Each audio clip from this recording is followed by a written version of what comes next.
Hello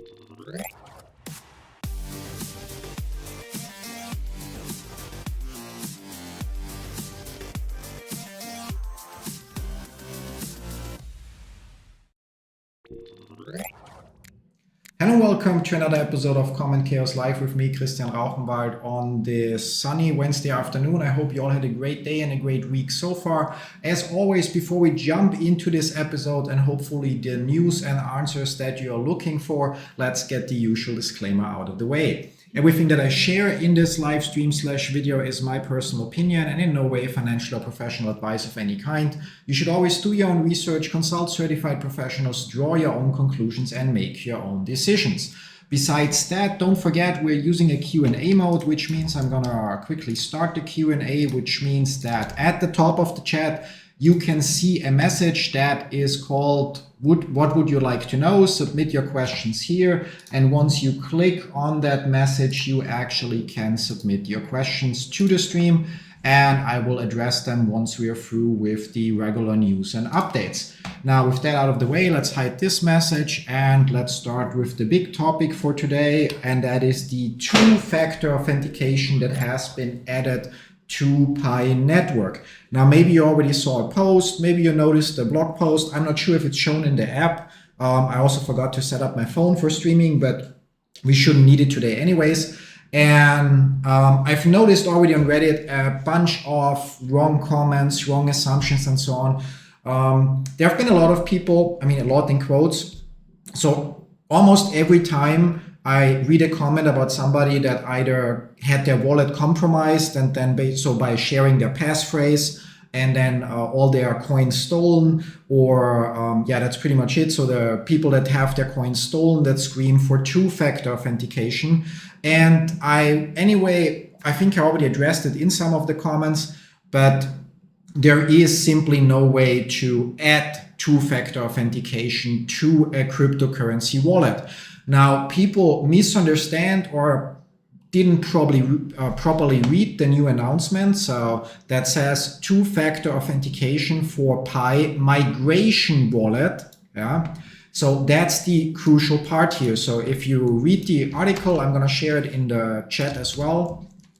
Oops, didn't want to press this. How do I get rid of you? So, okay, wanted to press that. So if you read the article, it explains that basically as far as the migration goes, so that's the new pop-up that a few people have been seeing, you will be asked to confirm your wallet, and then you'll also receive an email from noreply@pi.email to confirm your migration wallet. And that's the new two-factor authentication. So it's solely about verifying which wallet your coins go to. It does not mean that there is now two-factor authentication within your wallet. And I get that some people will be wondering, okay, why not? There should be two-factor authentication, but as I already mentioned, it simply is not possible. Now, I'm very bad at explaining this part, so I just asked ChatGPT to explain it. Why is it not possible to add two-factor authentication to a crypto blockchain wallet? And the answer to that is, whenever you set up two-factor authentication, so for example, the 6-digit numbers that change every 30 seconds, you have a key that is responsible for generating those numbers, and that key has to be stored somewhere. Now, if it would be stored on the blockchain, then it would obviously be public information because the blockchain is public information. If it would be stored in your phone, so the key would be stored in your phone and your phone would be responsible for verifying the transaction, then if I have your passphrase and a different phone that isn't configured, it also would not need the two-factor authentication. So in other words, again, I'm bad at explaining this, but as ChatGPT puts it, the issue is there is no central authority. Two-factor authentication relies on a third party like the Google Authenticator or SMS providers or so to verify login attempts, but blockchain wallets have no central entity to enforce this. That's the whole point of a cryptocurrency, that everything runs on a decentralized blockchain. Additionally, your private key, or in the case of the Pi Network wallet, your passphrase equals full control. Whoever has the private key or seed phrase has total control over the wallet. if two-factor authentication were added, it would require a trusted third party to enforce it, defeating decentralization. Yeah. Additionally, transactions are final. Once a transaction is signed with the private key and broadcast to the network, in that case blockchain, it cannot be reversed or blocked by a 2FA system. And last but not least, cold wallets and hardware wallets. So if you have, for example, Ledger Nano X or Nano S hardware wallet, they operate offline. So they are not directly connected to the internet, which would make any kind of two-factor authentication, in quotes, impractical or even more impossible. Yeah? Now, the closest thing to two-factor authentication would be multi-sig. So like it's mentioned here, multi-signature wallets or smart contract-based wallets. Now, the current version of the Pi Network blockchain does not support smart contract. That's one thing, although I don't know of a solution to solve this with smart contracts, to be honest. And multi-sig wallets basically means every time you perform a transaction, so let's switch here. Every time you perform a transaction, instead of confirming it on one wallet, you actually would have to confirm it on two or more wallets. Yeah. So for the transaction to go through, but each of those wallets again would just have a seed phrase and then private keys for the wallet. And if you share your passphrase or seed phrase with other people, well, you still end up in the same situation because people that are not familiar enough with crypto to share one passphrase would also share the second or third passphrase, and it ends up being the same situation with the added downside.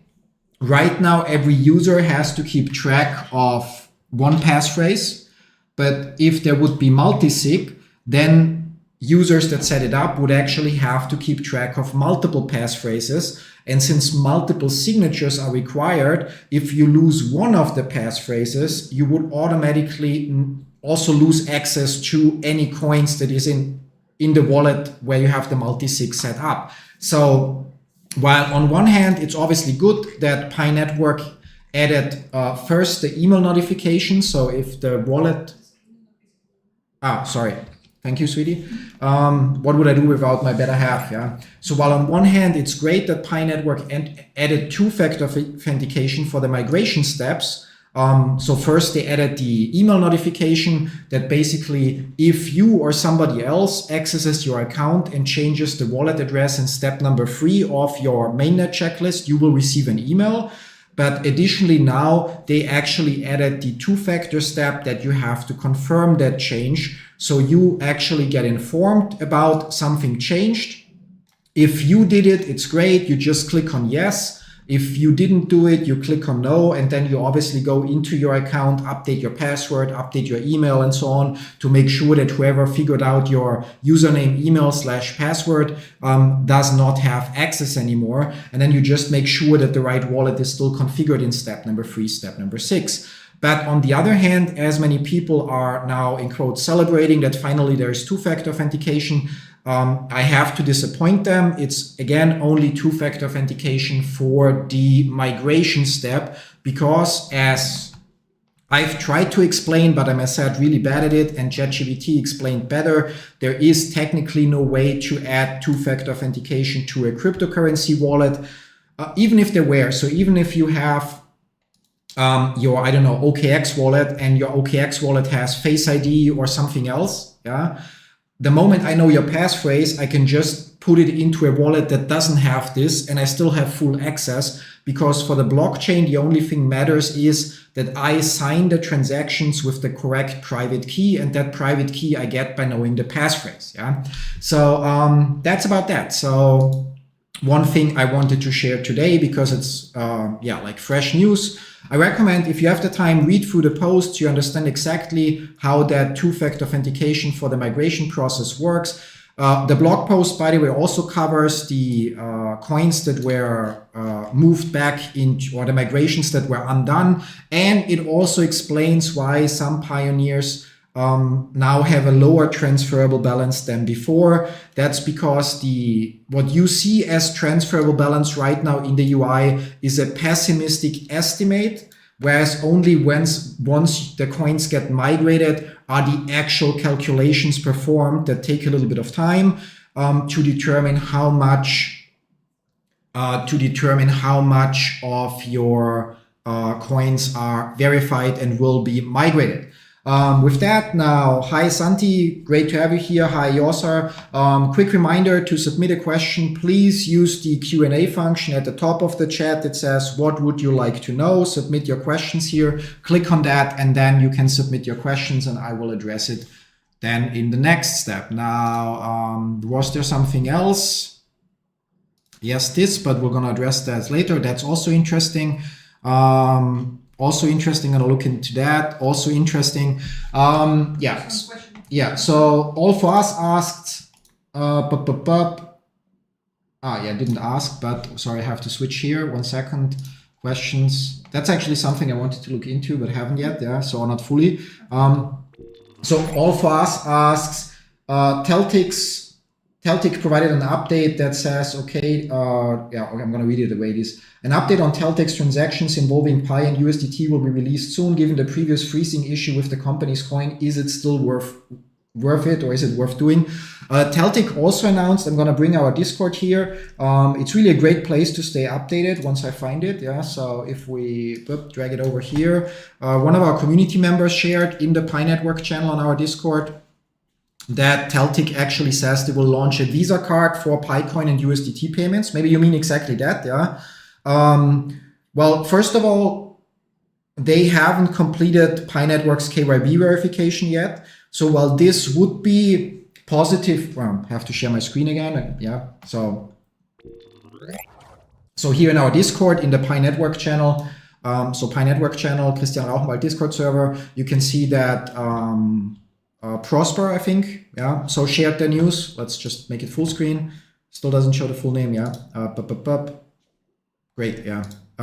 Or he changed his name, yeah. Anyway, so he shared the news that Teltlk announced that they plan to launch basically a crypto debit card that uses Pi coins and USDT, which by itself would be good news. However, we also have to consider that they did not complete KYB yet. So whatever they do, unless they show up on Pi Network's KYB list that you can also view, I'm gonna share the link in the chat so that you can also view here. Unless they show up here, I would not touch it because that's one of the core requirements for, in quotes, bigger businesses to show that they actually have a separate wallet for their business activities. And as for the price development, it's mixed news, because if you have a crypto debit card, like for example, now come here, got so much stuff on my desk, yeah. Sorry for the noise. So if you have a crypto debit card, like for example, this one here in metal from High Dollar, yeah, that's, yeah, like a reminder for bad investments. It's kind of like great, it sounds great, but you have the point, the moment you pay with Pi, it actually is the same as selling Pi. The question would then be, will Teltlk, the moment you pay with your card and spend Pi, will they just take the Pi and hold them, or will they instantly sell them to actually receive USDT so they can cover the transaction? Either way, they would definitely sell at least a little bit of those. And they would definitely sell a little bit of those coins, if not all. And then it comes down to basically just being an off-ramp so that people don't have to go to an exchange to sell their Pi, but they could then just sell it by spending it. Yeah. So it is good news. It shows it's another use case for Pi, but then it also depends what the card offers outside of that. Because, for example, if there's no benefit on using the card, I rather keep using my, I don't know, Miles and More card or my American Express, where I can collect points, miles, cashback, or something else, so I actually get an extra benefit out of using the credit card. Other than using a crypto card where I have to make sure that I have enough available balance and then maybe have higher fees. So it really will come down on, will they pass KYB and what extra benefit will there be? So that's what it will come down to. But it's overall, I think it's a good development, but it depends on if they will pass KYB, and a lot of other details. As you mentioned, Teltlk's wallet was frozen at a point in the past. So we'll have to see how this develops. Yeah, I saw. Santi is asking, what's Teltlk? I honestly cannot tell you what they do in detail. Yeah, I haven't looked fully into them because so far it wasn't necessary. But yeah, they are. Let's see what we find there other than the official post. I'm gonna hide the. 1 second. Gonna hide this. Yeah. Teltlk International social network platform. So it's one of the. They already have an app or two in the Pi. What's it called? Ecosystem. Yeah. God. Yeah. English left the room. It says that they completed KYB, but that's not showing. So there is no list of them yet, which is also, again, something a little bit shady. Keep in mind, just because something is posted on Yahoo Finance doesn't mean that it's true or so. You can pretty much, there's a bunch of people that can post there, and yeah, you can literally pay people to get your content up there. So to then, many businesses do that so they can say featured on Yahoo or featured in Forbes and so on. It's all about for sale, or nowadays all of that is for sale, with the right contacts and the right amount of money. Yeah, they definitely try to benefit. I mean, every business that joins the Pi ecosystem wants to benefit or profit of Pi's popularity. Every exchange that listed Pi as an IOU just saw that they have millions of users, and therefore started listing the IOU before there was even an open mainnet to get more users, with that more transactions, and earn more money on transaction fees. Yeah, so it's always about that. If I would develop an app for the Pi ecosystem, it would also, at the end of the day, be either like we shared yesterday. Towards the end of the stream, I talked about an idea that would help Pi and help grow the ecosystem. But outside of that, if I would build I don't know, a Tinder for Pi, I would do it with the goal to actually make money from that. I'm not running a charity or something. So every company does that. Yeah. And yeah, like Yosa says in the chat, never heard of KYB until Pi went mainnet. It's actually fairly common. So if you run a business and you open a bank account, for example, you also have to go through a KYB verification. Providing the documents so that the company actually exists, that it was properly registered, that it is in the right register in your country, and so on. Providing information about the shareholders, so who owns the company, who is the ultimate beneficiary of the company, and so on. So it's a quite regular step in, in business. Yeah. So if you have like a legal entity, so if you're a sole entrepreneur, it's different because then you are the business. But if you have like a limited liability company or something equivalent to that, then that's legally speaking a different person, a different entity, which means it has, like, just like you have your birth certificate and maybe social security number or passport or tax ID or something, that business also has is basically founding papers, registry, confirmation that it's in the whatever company registry in Hong Kong, or in the so-called Handelsregister, so Register of Commerce in Germany, and so on. Yeah, so you just have to provide the proper documentation that proves all of that. And yeah, it's quite a common process. So vice versa, while you might not have heard it from this side, but if you have a business and you would want to trade crypto with your business and you sign up at Binance or some other exchange, they also will require your business to undergo KYB. So again, to prove that it's really an existing business and not just some made up fiction. Yeah. Yeah.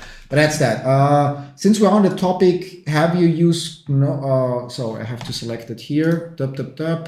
By the way, in case you guys haven't noticed, I'll have to make this a little smaller. I've introduced a 30-minute countdown. So we keep those streams short so that people that watch them later actually have a chance to get through them. Yeah. Since we're on the topic, have you used Gnosis Pay Card? It's my new favorite card. I haven't even heard of that one yet, to be honest. So, but to be fair, so I'm not saying no or bad or something, but after my experience with first the Crypto.com debit card, then Curve, then the card from High Dollar, then Bluetooth, in between also taking or checking out the Coinbase and Binance cards and the Ledger card. I'm at a point where I just enjoy using my American Express card, Miles and More card, so my regular credit cards, because I don't have to worry about do I have funds on the card, do they charge higher weekend fees, and all that nonsense. And while a crypto cashback card, we made the first pile in crypto in quotes actually with the crypto.com debit card.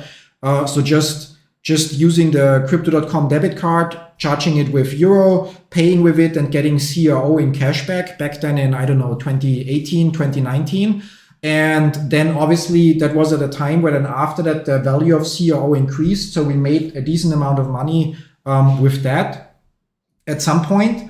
But over the last couple of years, it's been the same story over and over again. Doesn't matter if it's Bluetooth, High, or any of the other cards. The original offer is nice and offering high cashback, and then you start using it, and then within months they basically remove or reduce the perks, introduce more fees and so on, and it just, I don't know, I've just reached a point where I feel like, why bother? Yeah, I don't think it can be completely decentralized. I mean, Gnosis itself, yes, but Gnosis Pay, in order to have a contract with Visa, so somebody has to be the card issuer, which means that they have, whoever runs Gnosis Pay in quotes, has to have a contract with either with Visa directly or with another business that has the required licenses to issue those Visa cards. Also, to be available in certain countries, they will have to cooperate with certain banks to basically make it possible for you to potentially deposit money or so. Yeah, so I mean, I haven't looked in detail into this. I'm just sharing my experience from other cards and so on. If you're early with things like that, you very often can basically, I don't have an account here now, you can very often walk away and make a profit. Is there anything else mentioned other than up to 5% cashback? No, here and rewards.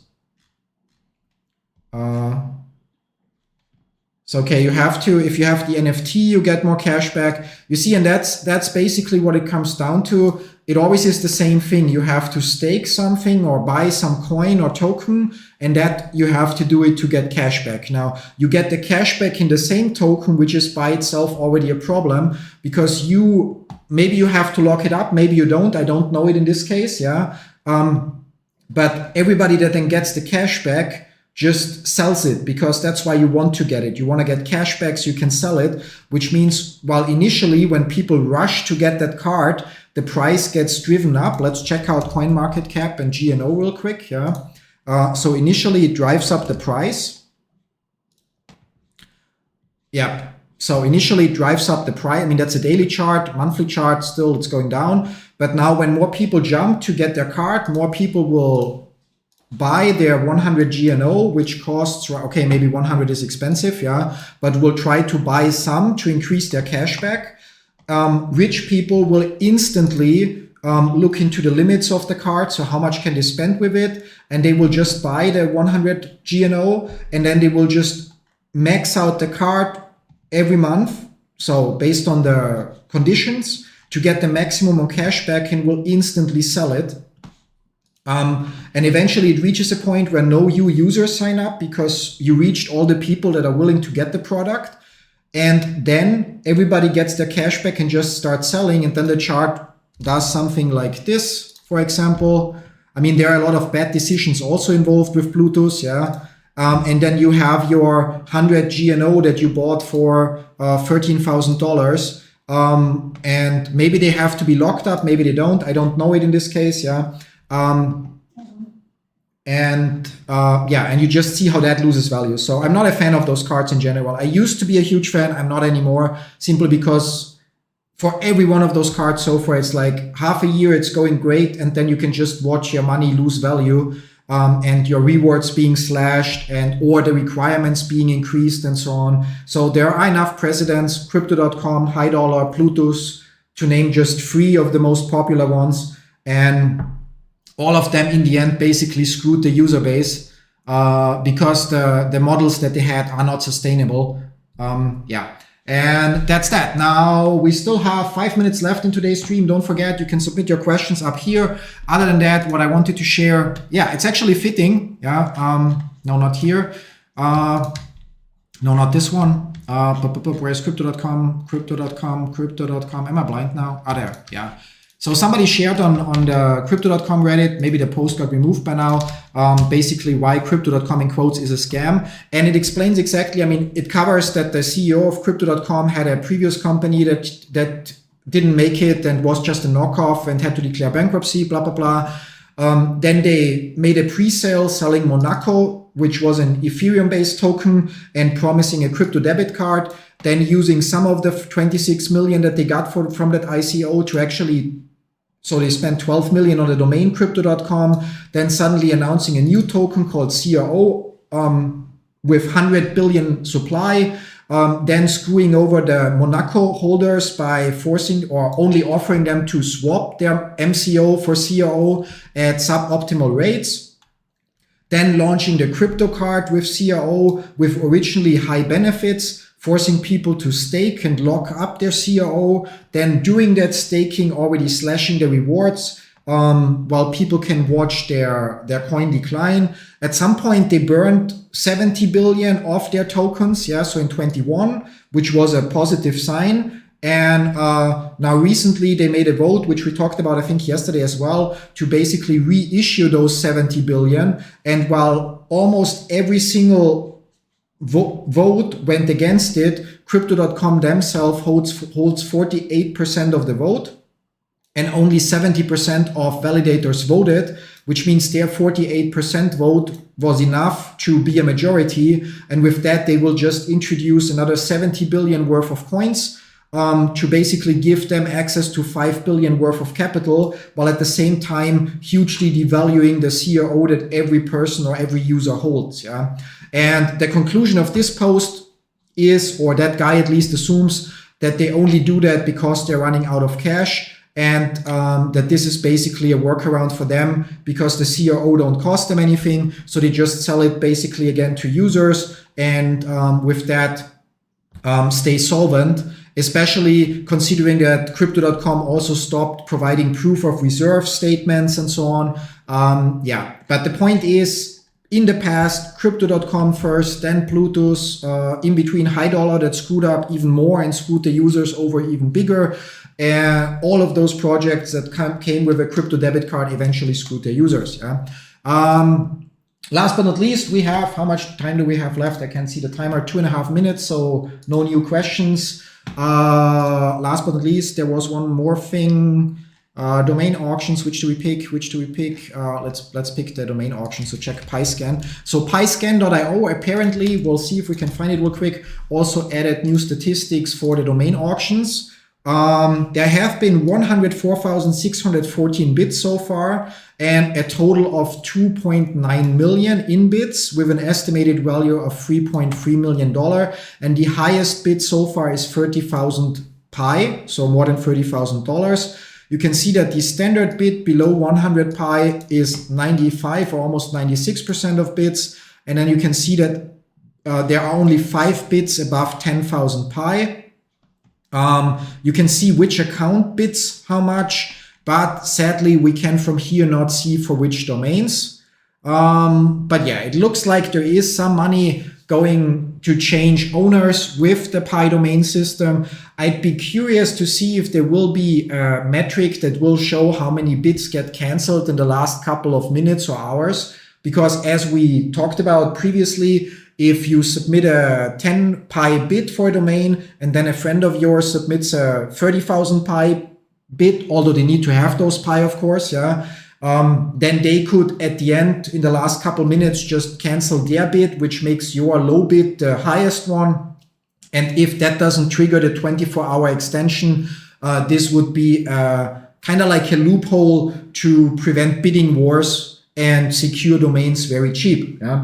Anyway, with all of that said, we're actually at the end of today's time. I hope you got some news and some answers today. Don't forget, we'll have another stream tomorrow where whatever wasn't answered today, we'll can address then. Thank you very much for stopping by. Hope to see you then tomorrow with another episode of Common Chaos Live, or maybe in the meantime on our Discord server. Till then, bye-bye.